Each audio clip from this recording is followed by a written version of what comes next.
Morning, শুভ সকাল বন্ধুরা। Welcome to my channel দেবী শ্রাবন্তী। আশা করি তোমরা সকলেই খুব ভালো আছো, সুস্থ আছো। আমার কাছে দূরের বন্ধুদেরকে অনেক অনেক ভালোবাসা দিয়ে আজকের ব্লগটা শুরু করছি। আই হোপ এই ব্লগটা তোমাদের ভালো লাগবে। আজকে কর্তামশাই ভোর ভোর কর্মক্ষেত্রে বেরিয়ে পড়েছে। আজকে আর আসবে না, কাল ভোরবেলায় আবার ফিরবে সে। তা সকালবেলায় উঠেই এই যে দুজনের মতো ভাত বসালাম। এখানে যা ভাত থাকবে সেটা রাত্রিবেলা আমার হয়ে যাবে। মেয়েকে রুটি করে দেবো। আর আগের থেকে আমার গলাটা না একটু ভালো হয়েছে, কিন্তু ওই যে সন্ধে হলেই না গলা থেকে আর সাউন্ড বেরোচ্ছে না, এরম পরিস্থিতি হয়েছে। সারাদিন ঠিক থাকবে, রাত্রিবেলা গিয়ে ব্যাস বিগড়ে যায়। তাই গাল গেলে এসব তো করছি।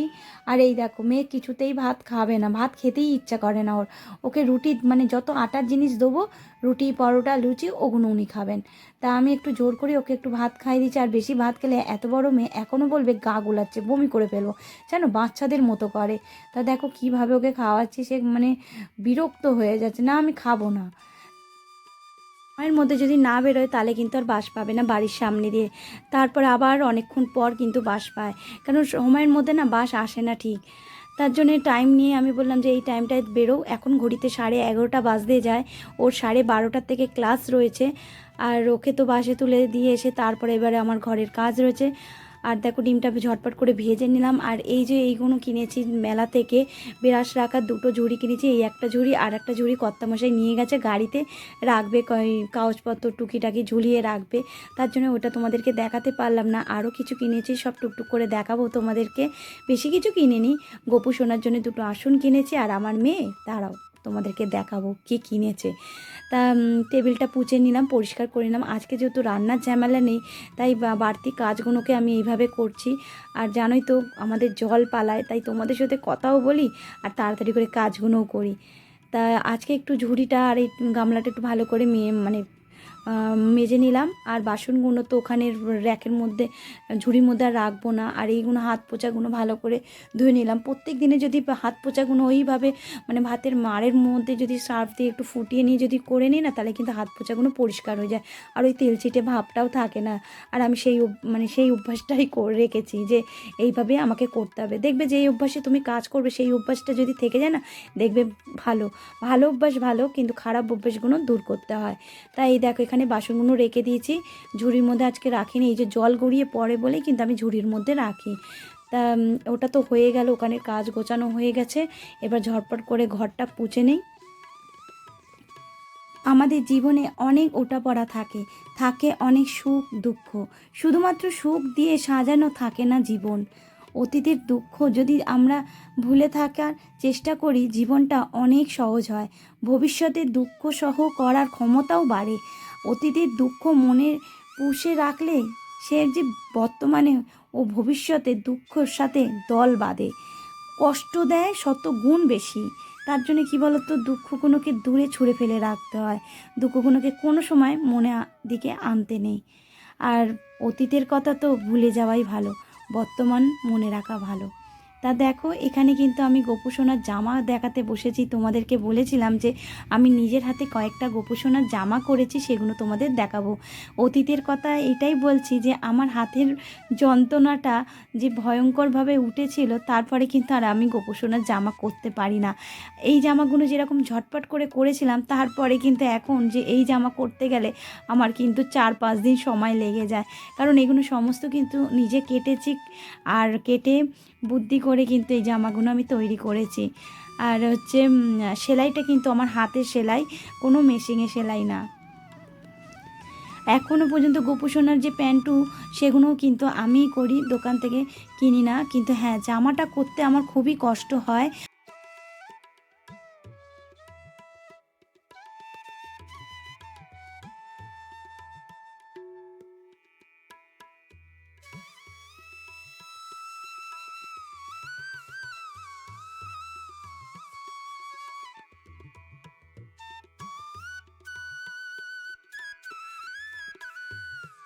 এটা দেখো দোলের সময় করেছিলাম ছোট্ট একটা ধুতি, আর ধুতিটাই পরেছিলাম, খুব সুন্দর লাগে এই ধুতিটা। আর এর সাথে একটা ওড়না আছে। আর এই দেখো এই মুকুটগুলোও কিন্তু আমি করেছি। প্রথমে যে জামাটা দেখালাম তার সেট এটা। এরকম অনেক মুকুট করেছি, একটা মুকুটও পরে রয়েছে অরেঞ্জ কালারে, আর অরেঞ্জ কালার জামাটাও আছে। মানে আমি যেটা করি তার সাথে সেট ওর তৈরি করি।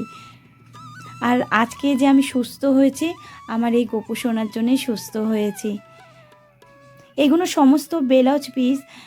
তা আমার শাশুড়িও তো বানায় না ব্লাউজ পিস, কারণ দেখো রেডিমেড কিনতে পাওয়া যায় এখন, যেই দাম দিয়ে কিনবো আর মানে ওই পিস দিয়ে বানাতে গিয়ে সেই দামই পড়বে, তার জন্য রেডিমেড কিনে নেই ব্লাউজ।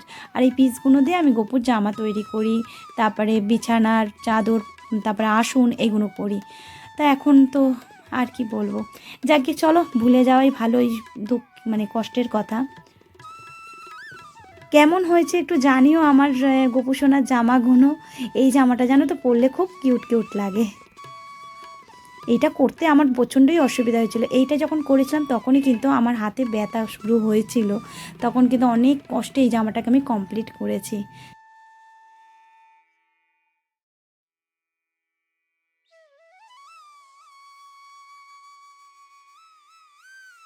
চলো এগুলোকে গুছিয়ে নেই। আর ওদিকে তো গোপু সোনাকে খাবার দাবার দিয়েছি, আর এই বাস্কর মধ্যে ভালো ভালো জামা কাপড়গুলো গুছিয়ে রেখে দিচ্ছি। প্রতিদিনের মতো আজও তোমাদের বলবো, আমার যে সকল পুরনো বন্ধুরা প্রথম থেকে সাথে আছো, পাশে আছো, তোমাদেরকে অনেক অনেক ভালোবাসা। আজকে যদি কোনো নতুন বন্ধু প্রথমবার আমার ব্লগ দেখছো, ব্লগের কোনো অংশ যদি তোমাদের ভালো লাগে অবশ্যই লাইক কমেন্ট করো।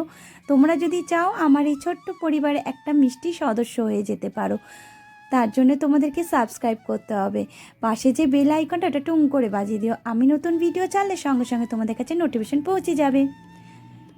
আর এটার মধ্যে না মা লক্ষ্মী, তারপরে জগন্নাথ, বলরাম, সুভদ্রা সমস্ত জামা কাপড় কিন্তু এর মধ্যে রাখি। আর এই আসন দুটোও রেখে দিলাম, এই আসন দুটো কিন্তু মেলা থেকে কিনেছি।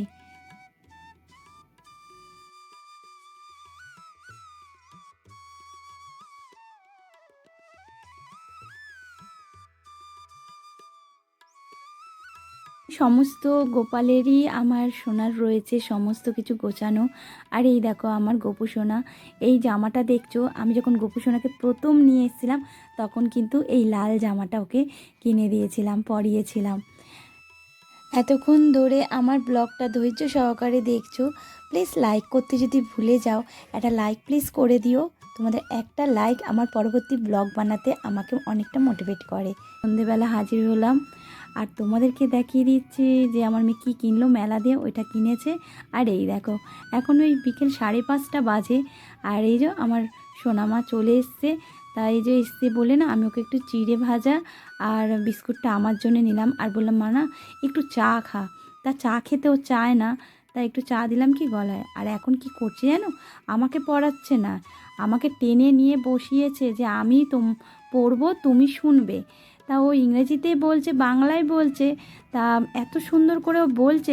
ইংরেজিটা অতটা বুঝি না, কিন্তু ও যেভাবে বোঝালো সত্যি কথা বন্ধুরা কি বলবো, আমি কিন্তু বুঝতে পেরেছি।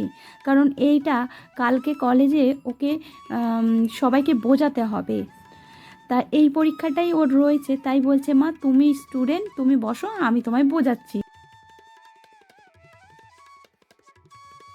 11:30 থেকে এখন 9:30 বাজতে যায়। তা সকালে সমস্ত কাজ তো সংসারের সমস্ত কাজই গুছিয়ে রেখে দিয়েছি, এখন কোনো কাজ নেই, রুটিও করা হয়ে গেছে। তাই মেয়ের কাছে বসে এখন মেয়ের পড়াটা শুনছি। আর চলো এদিকেই বিদায় নেই, আবার হাজির হবো একটা নতুন দিনের সাথে, নতুন ব্লগ নিয়ে। টাটা।